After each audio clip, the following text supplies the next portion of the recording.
So good to see many of you here. Thank you for making the time to attend the Path to Leadership National Forum on Advancing APIA Librarianship and Information Update. We are so excited to share with you some of the developments that have happened over the course of the grant project since September 2021 to wrapping up to December 2022. My name is Ray Pun, and pronouns are he and him, and I am one of the co-project directors coming in from APIA and also CALA, supporting both initiatives, which we'll talk about. So before we get started, I know there are a lot more folks coming in. Thought it would be nice to take a moment here to ask, where are you located? Share with us in the chat if you'd like. So we'll take a minute there.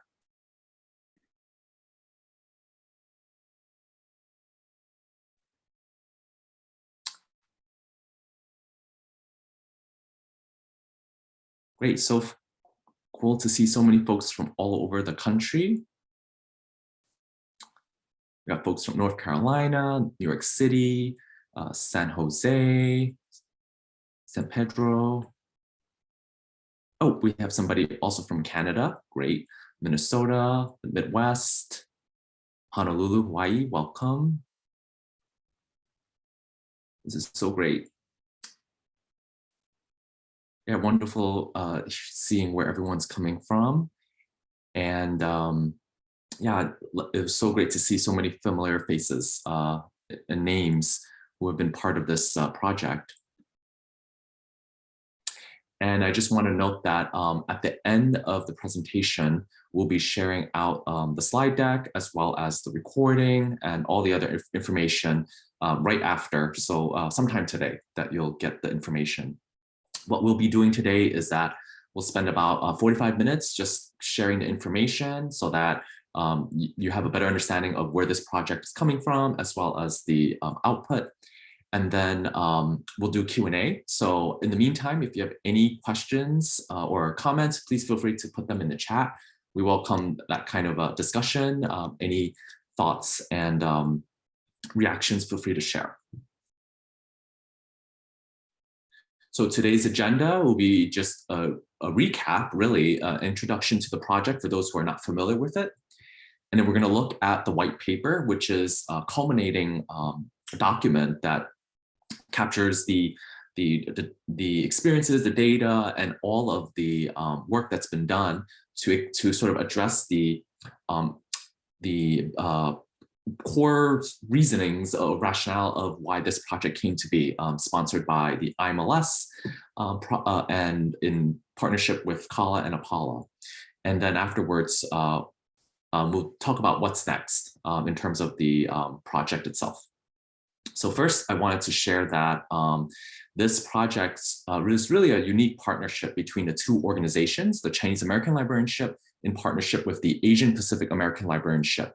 So back in January of 2022, as part of the grant program, we hosted a 2-day forum virtually to support leadership development opportunities for the community of Asian American and Pacific Islander American library workers to have conversations about the issues on developments in leadership, as focusing on the barriers as well as opportunities.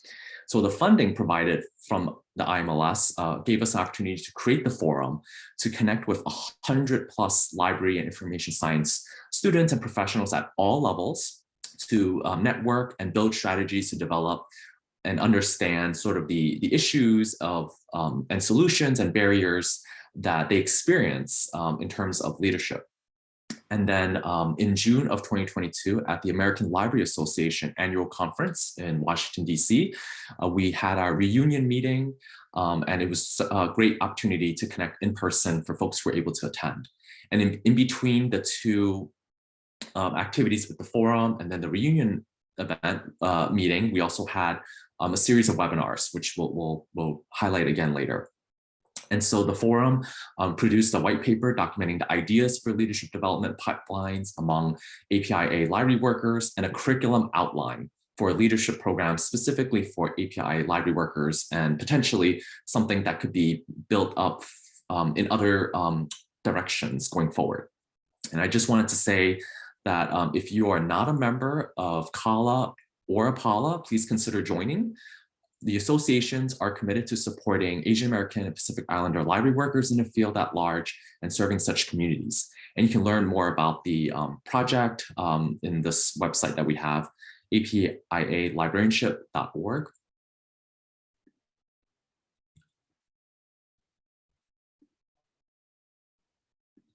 Great, and then now we're just as a brief introductions of the co-project directors steering this project from early 2021-ish to like even right now. So I'll introduce myself briefly and then I'll pass it over to others.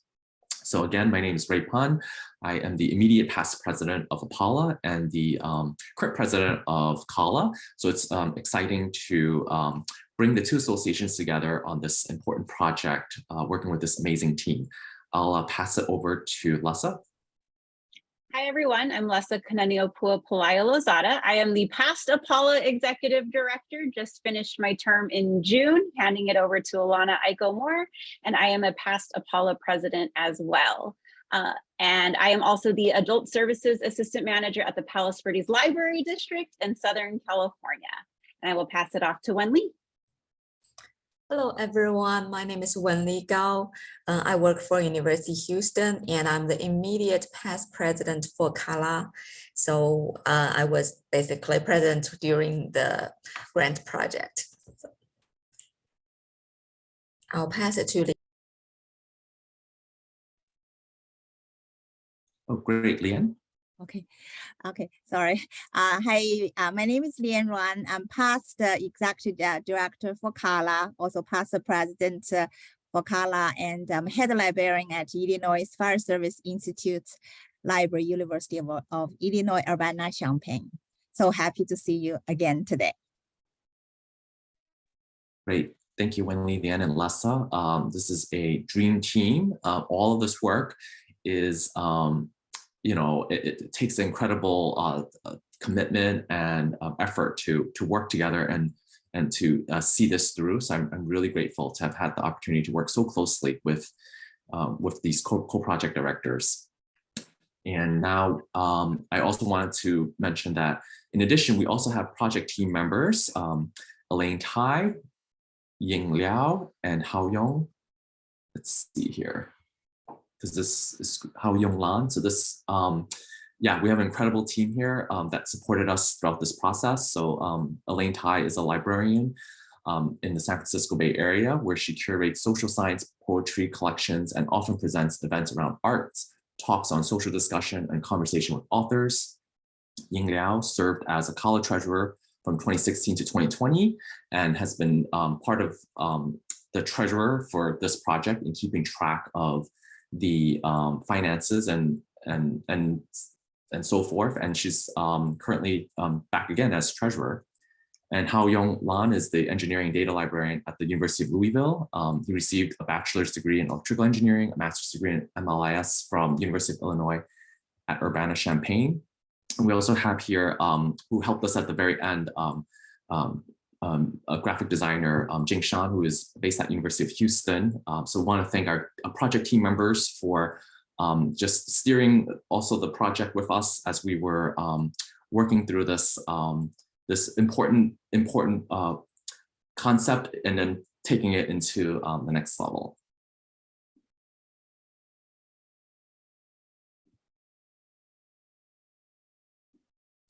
And in addition, we wanted to acknowledge our IMLS advisory board members.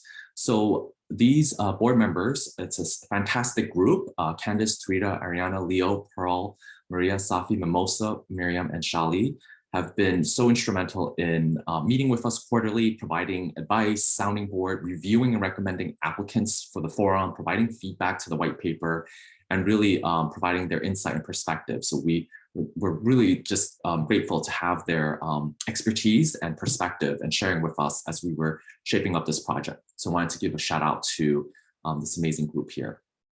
And now I'll pass it over to Wenli. So I'm going to talk about the project goals. So we want to discuss the current representation of APIA library workers in the field and try to identify some leadership traits among APIA librarians. So we want to see if there are common traits among the APIA leaders. Besides that, we want to explore barriers for leading. So during their process, are there common barriers they face? And we try to brainstorm some solutions for that. And as Ray mentioned before, we also want to build a framework of a leadership curriculum that's specifically for APIA library workers, because currently we look at the library landscape, we didn't find anything that's tailored specifically for APIA librarians. So we want to start that and see in the future other leadership programs can be created using our curriculum baseline. Finally, we want to build the community for APIA librarians so that we can talk among each other, see what problems you encounter, what are the solutions, basically support each other. Next slide, please. And there are 3 guiding questions for our project. The first one is, what are the current needs and barriers in leadership development upon APIA library workers and within APIA groups? So we want to assess the needs of APIA library workers interested in leadership work and identify current APIA library leaders and directors in order to understand their leadership journey and perspective. The second question is, what do current APIA leaders perceive as most beneficial in overcoming barriers and developing leadership? So we want to learn those traits so that others who are interested in leadership can learn from them. And finally, the question is, how can APIA-focused library associations such as CALA and APALA better serve communities of APIA library workers in developing leadership and management opportunity and skills? So as association leaders, we want to see what we can do specifically for our members. We want to hear your perspective so that we can develop programs, see where fundings could go, if we can do some mentorship programs, how best we can support you. Next slide, please. And I'll talk about some major activities for the grant period. So we have 2 half-day virtual national forum in January 2022. There were 113 participants from USA and Canada and Pacific Islander. And so you can find the full list of names from the project website. And for those who participate in the forum, feel free to share your thoughts and memories in the chat so others can have a refresh. Next slide, please. And later, after the forum, we have a series of webinars in spring 2022. You can see the 3 specific topics listed here. The topics include leadership development and mixed race panel discussions. These webinars brought participants together to learn about different topics of interest and to reconnect since the forum. And finally, next slide. And finally, we had a reunion event at ALA Annual in Washington, DC in June 2022. With the funding support of IMS, we see many first-timers attending the ALA. There were more than 40 participants attended to connect in person, to expand networks and share their experience after the forum. CALA and APALA also had their 2 president programs dedicated for this IMS project. Okay, I'll hand it to Lisa now. Thanks, Wenli. So next we're going to talk about the white paper overview that you'll find when you get to read the whole exciting thing and some of the results that we experienced. So we're going to go through the barriers and opportunities and the leadership curriculum outline, and then I'm going to pass it over to Leanne to go over some of the growth areas. Next slide, please. So we did a pre-institute survey and a post-institute survey. And so the data that you're looking at here, which is also, I just want to reiterate, available in full in the white paper, so you can take a deeper dive into it. This is part of our pre-institute survey. And so the question that was kind of the most curious to us was, what have been some of the barriers that you have experienced in your career? And please check all that apply. And so these are from applications. Not everyone did attend the institute who did fill out the application, just to note. So we do have more responses than we did have participants, but I wanted to kind of point out the top 4 barriers that are seen. And so the first one is an unsupportive work environment, which includes supervisors and workplace colleagues not being supportive. Next was a predominantly white organizational culture, which I think is a barrier for kind of obvious reasons to many of us who went through the institute. A lot of performative culture has to go on in order to kind of assimilate. And then third was an isolating community environment. So that could be the community that you're working in, but it could also be the community that you're living in if you have relocated for your position and maybe you're the only Asian American or Pacific Islander person in your institution. And then I wanted to point out also, racism was number 4 at there it is, 77 responses and 58%. I suspect this number may be a little bit higher actually, but the ways that we define racism are also very individual. And also I think sometimes as things happen to us and we're like, oh, that's just a microaggression, right? But oftentimes it might actually be full-blown racism. We've just become so accustomed to living and working in these types of environments. I did also want to point out sexism and the inability to move geographically. I think that the inability to move geographically really speaks to a lot of our cultural values and multi-generational living, and making sure that we're taking care of multiple generations and our elders at one point. So those were the top ones on some of the barriers that we've experienced in our career. And on the next slide, please. We have what kinds of opportunities would have or have supported your career. And so as you see, all the things that we kind of gave as options really do support our careers and are important for us to incorporate into our professional lives. So the top one was leadership development programs, which we're hoping will come out of this white paper and out of our experience together, as well as mentoring being an extremely important component. And frankly, funding. You have to have money to be able to go to these programs, to do these things, and to be able to seek opportunities. And of course, it helps immensely when you have a supportive work or community environment, including your supervisors and colleagues. There were some other things that were mentioned in the other category. A really big one that came up again and again was not just formal mentoring, but also informal mentoring and the informal networks and circles that we create through experiences like this, through experiences that we have in APIA and CALA, like doing committee work together, where we get to meet folks from across the nation when we might be isolated or individualized, and understanding that we are part of a larger community. Next slide, please.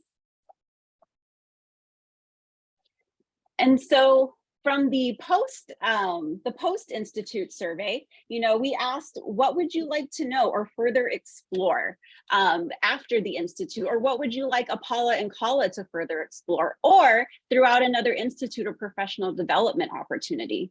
And so these are select survey responses, but they really echo what a lot of folks were saying overall, that there seems to be a willingness from several participants to step into formal leadership positions, but have not been successful in getting into these desired positions. So there is some kind of disconnect between the field wanting to prepare leaders and asking to prepare leaders and asking folks to step up, and organizations actually being willing to hire or promote those people who are ready to become leaders, but may not have a decade of experience, which I think also speaks to the different ways that we interact with information and education, and what leadership looks like today versus maybe what it looked like 10 years ago.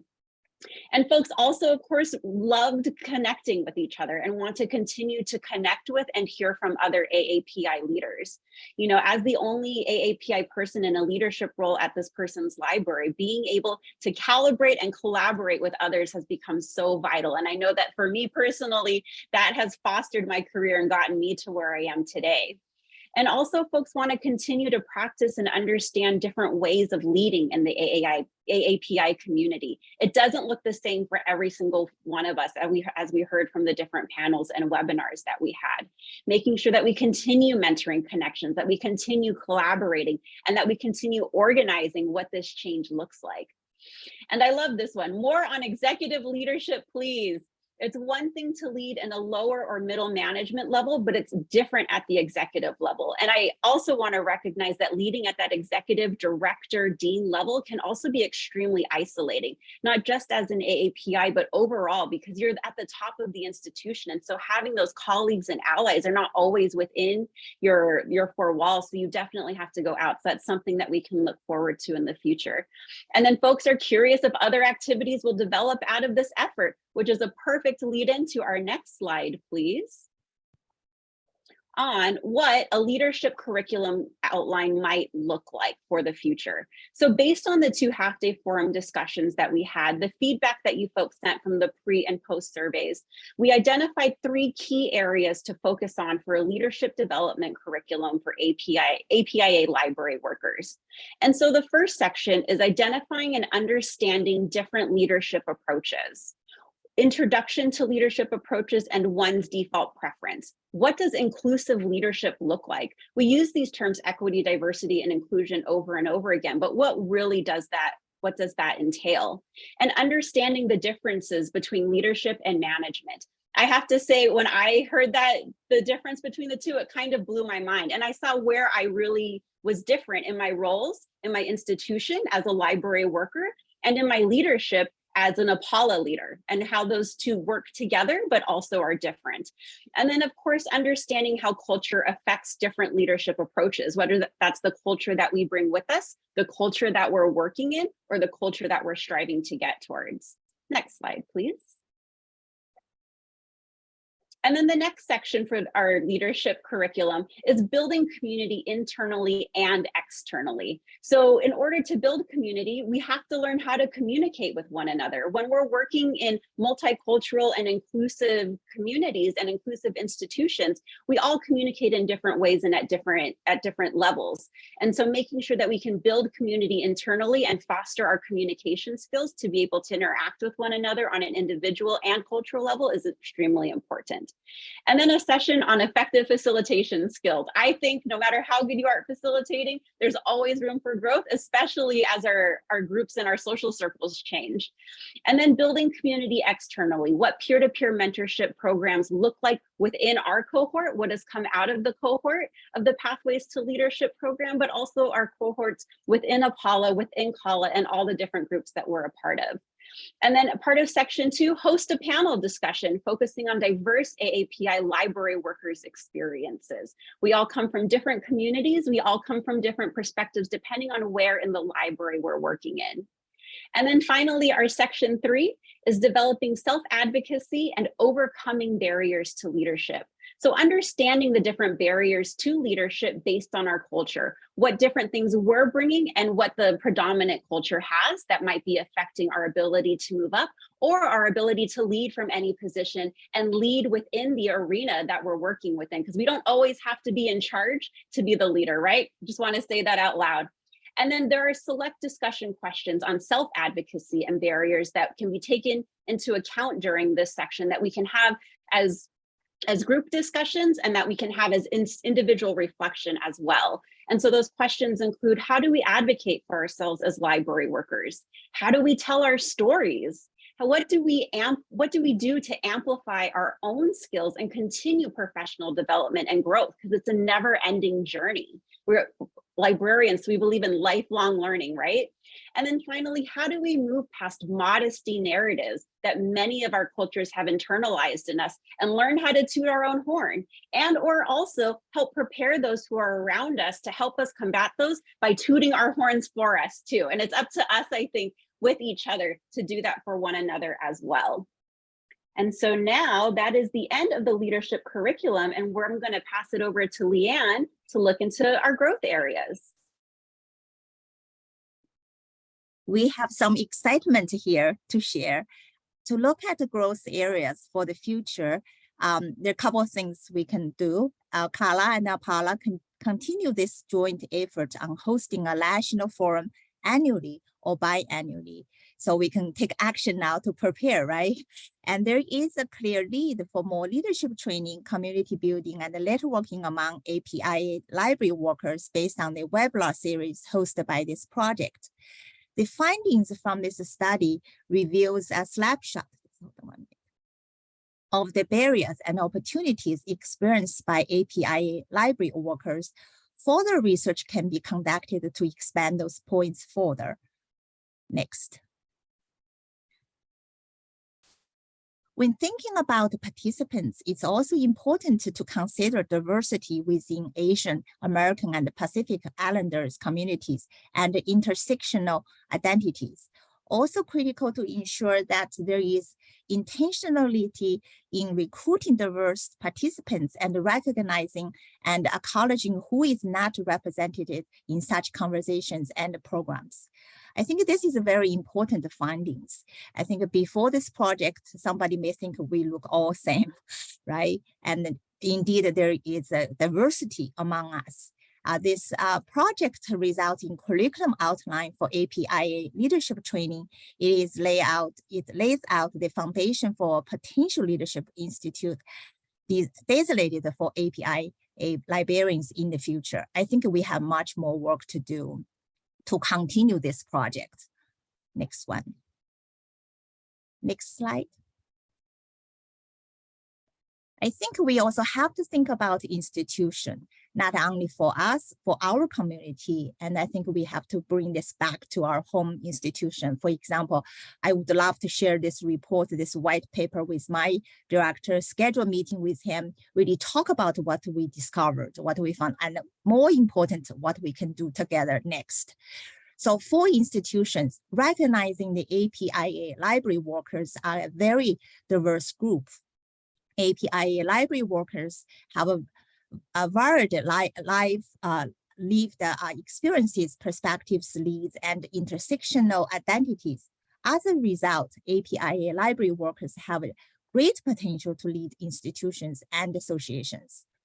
Intentionally creating opportunities for APIA library workers to engage in community building, such as library mentorship program and the virtual meet up for growth and belonging is a necessity. Encourage APIA library workers to take advantage of such opportunities. Providing funding support for APIA library workers interested in leadership and skill training with intentionality. Once APIA library workers receive such training, identify potential pathways for growth within the institution. Next. So we also have more here too. So another thing here is providing paid time for interested APIA library workers to attend the professional development and the leadership development training sessions without restriction. This may include participating in committee service work under associations such as APIA and CALA.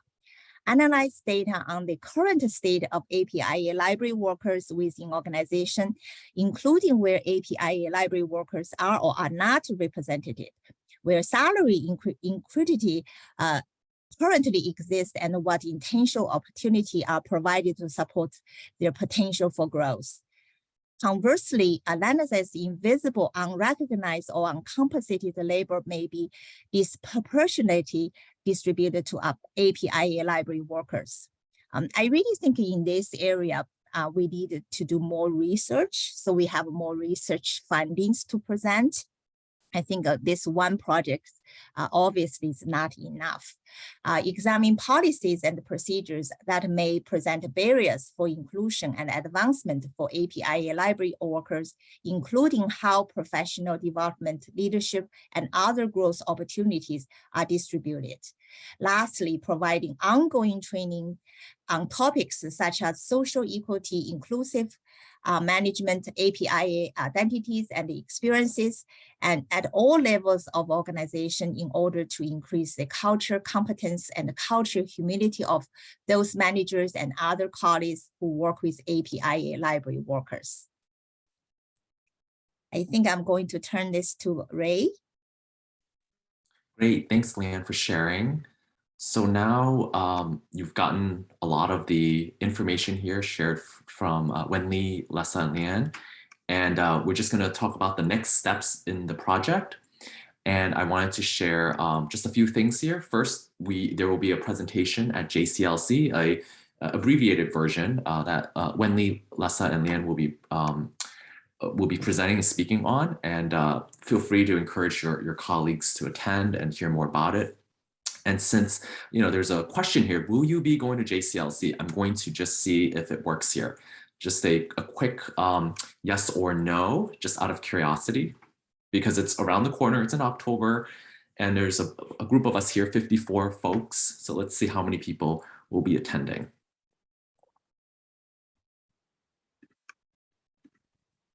Yeah, and oh, it's split. It's 22, 24. It's very close. And so I'm going to end the poll here. And then you can see for yourselves.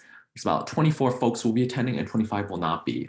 So we'll miss folks who won't be attending, but just know that we'll continue doing more potential projects and opportunities going forward. All right, so in addition to JCLC presentations, there will be a opportunity that we'll share, and where the white paper will be preserved and stored and shared within CALA and APALA newsletters, and some updates, including a field report to the International Journal of Librarianship sometime next year. So there'll be some other updates that you'll see regularly in terms of where this project is heading. And then there's some administrative stuff we'll be doing at our end, which is filling out the mid-year and final reports and so forth.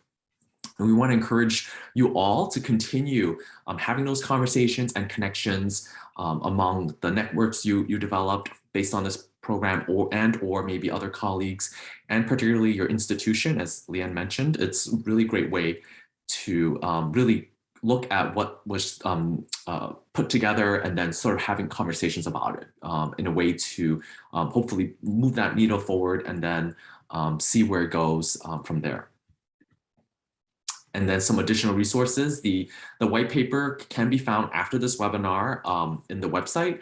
And then in addition to the website, there's also the first webinar, which is led by Dr. Linghui Zheng on leadership development. So feel free to take a look at that. And then you can see a full list of the participants, as well as the slide deck, and then the recordings of this information session, in case you wanted to share with other colleagues.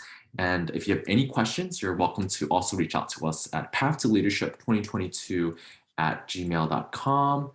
And again, want to thank our associations for being part of this, and of course funding from IMLS and support from IMLS, and of course all of you who were able to participate in different capacities, whether you participated in the forum, you attended the webinars, or you facilitated discussions. So many opportunities that people were involved in. So we really want to acknowledge and thank everyone for working on this with all of us here, and creating that community that support one another. So now I'm going to move on to the last slide here. Again, super thanks to all involved and all those who participated. We're going to take some time to answer some questions. Maybe if anyone has any comments to share. I know there's some that are just coming in, so really appreciate that. Because I know there might be, this is just sort of like a lot of information at once, right? And so we want to just take a moment for folks to react, respond, and then just share with us some thoughts or questions. So I'm going to stop sharing for a moment so we can see everyone. All right. So let's see here. There are some questions here. Yeah, Chella made a good comment. It would be helpful. We could also get concrete commitment from the institutions, libraries to hire APIA members. Sometimes most of them seem to be merely paying lip service. That is right. And some affirmations there. Training and soft skills are great, but those are probably strengths in our group. We also need training in topics such as budgeting, advocacy, facilities, management. Those are the qualifications that get you the top job. As Elizabeth shared, most development programs should educate LIS workers in these areas. This learning comes from mentors and sponsors. Definitely. Yeah, thank you. Thank you so much for sharing. And then, yeah, Kat here has shared as well. I would say it needs to be libraries who hire or for soft skills and commit to training in other areas. That's why we have a leadership crisis in libraries. The wrong skills have been prioritized in hiring. Yeah, definitely.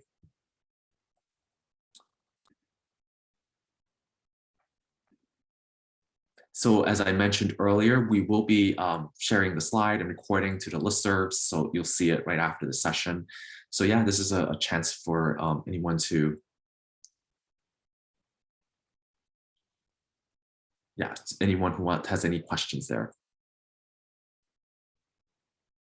Yeah, that's a good question, Christine. And I'll maybe answer this first, and then if the co-project directors want to add anything else, that'd be great. Is there a concrete timeline for when the curriculum we propose could become a series of seminars or trainings? So it certainly is an opportunity. We are always, APALA and CALA, looking for volunteers to help facilitate and lead this discussion. So Christine, if you're interested in facilitating or hosting or could recommend folks, we definitely welcome that. So the curriculum outline is out there, and then folks can then really take it to the next level, right? And it will be exciting to see where it goes from there. I want to see if Lessa, Leanne, or Wenli, if you have anything else you want to add to that.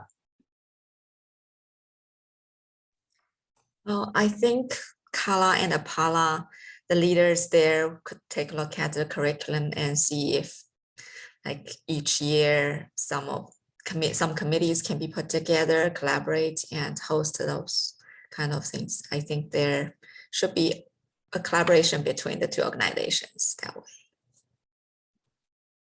And I just want to emphasize what Ray just put into the chat, that student leaders are welcome. I think that the important thing to remember about our leadership journeys is that they don't begin when we reach a specific level. They're ongoing, and they're with us every single step of the way. And so we're also looking for perspectives from all levels to join us in coordinating this work and in planning the work. Because as both totally volunteer organizations, we completely rely on folks stepping up and helping us out.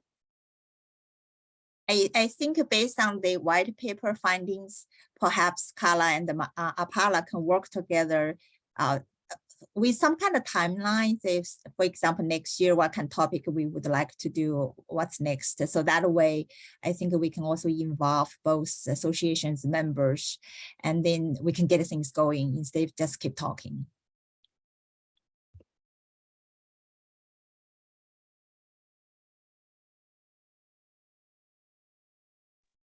Yeah, thanks everyone. Any other questions or comments?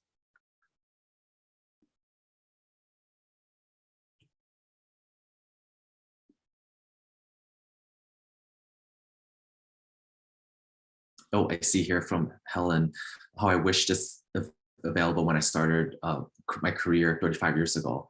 Yeah, it has, has to start somewhere, right? And so I totally hear what you're saying. Other folks have also shared with me when they started their careers, having something like this would have been great support.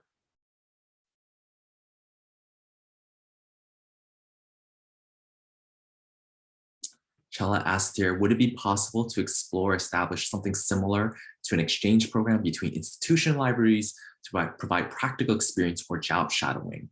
So I'm curious to hear what the co-project directors think, if anyone has any thoughts on that.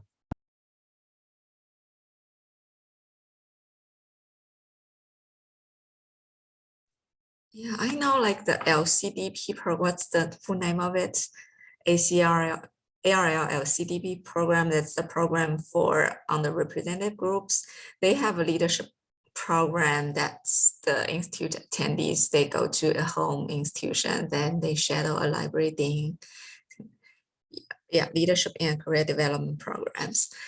So I think it takes some work to kind of establish those connections between institutions. Maybe APIA deans, directors here can start something, allow people to shadow. But again, like where the funding is from, yeah, there's a lot of work needs to be done before that happens. kind of related, Los Angeles Public Library also has a really wonderful intern program for folks of diverse backgrounds. And so part of their intern program is they get to shadow folks, they get to learn about working in a library, they get to work in a library, but they also go on field trips to surrounding libraries. So they went to like the Academy of Motion Arts and learned about what it means to be an archivist. They've been to an academic library and learned about all those different ways as well. So that's another way to kind of share between libraries around you.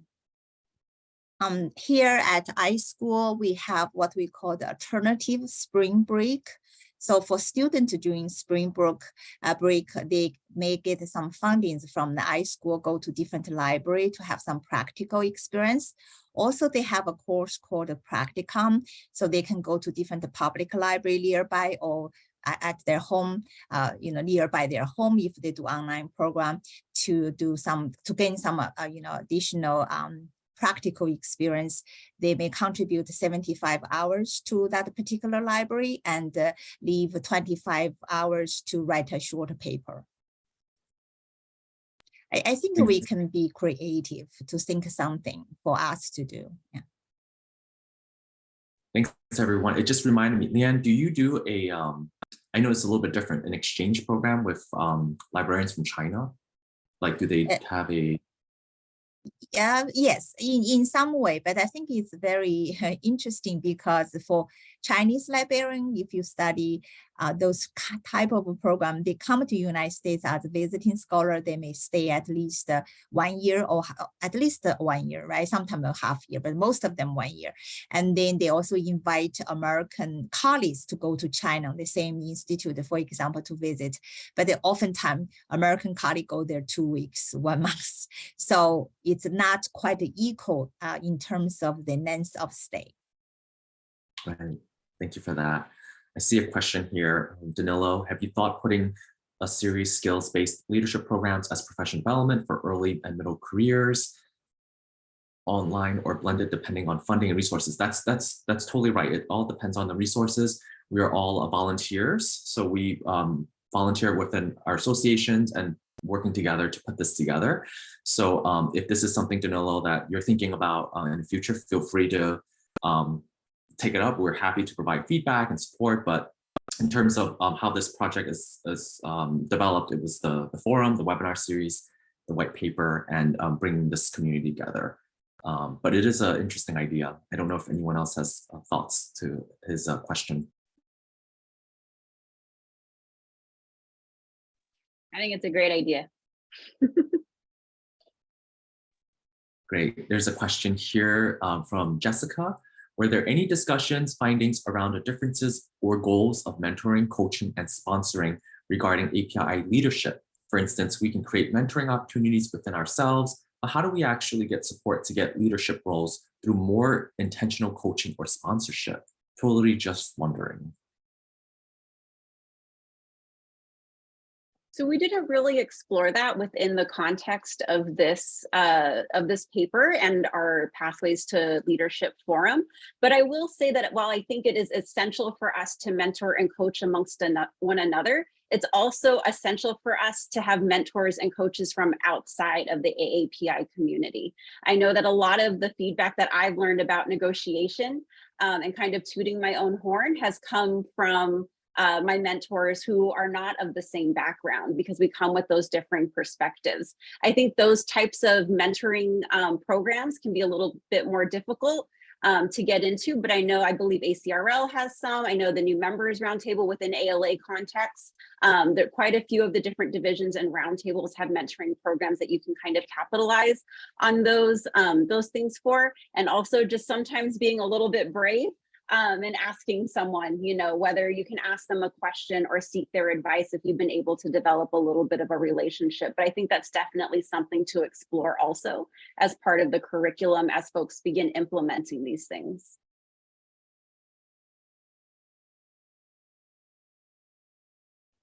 Great, thanks, Lessa. And there's some comments here from Helen about SAA, Society of American Archivists, has an establishing mentoring program for archivists of color. There's also Archivist Leadership Institute, which is very diverse.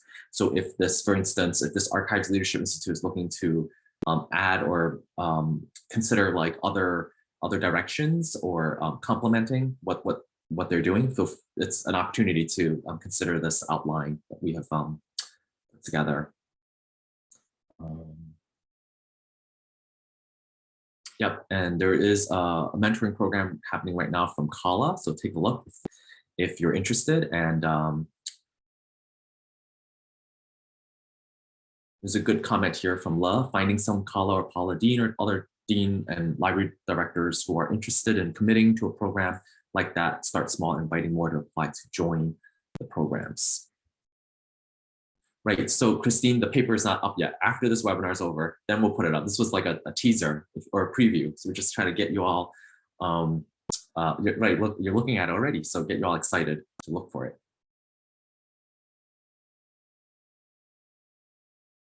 Great. Well, there's still some comments coming in, but I want to see if anyone else has any questions.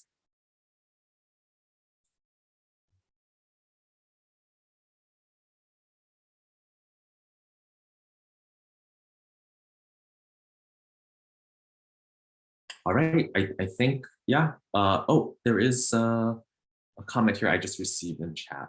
Or the Archives Leadership Institute is up for RFP. And as the first Asian Vice President elect of SAA, I'm happy to work with you on the joint leadership opportunities. Oh, great. Yeah, we'll be in touch, Helen.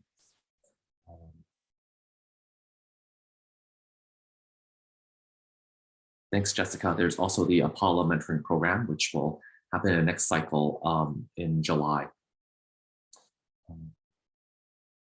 Great. Well, it looks like there are no other questions. So, you know, we are happy to wrap up here. If folks are okay with it, let me stop the recording.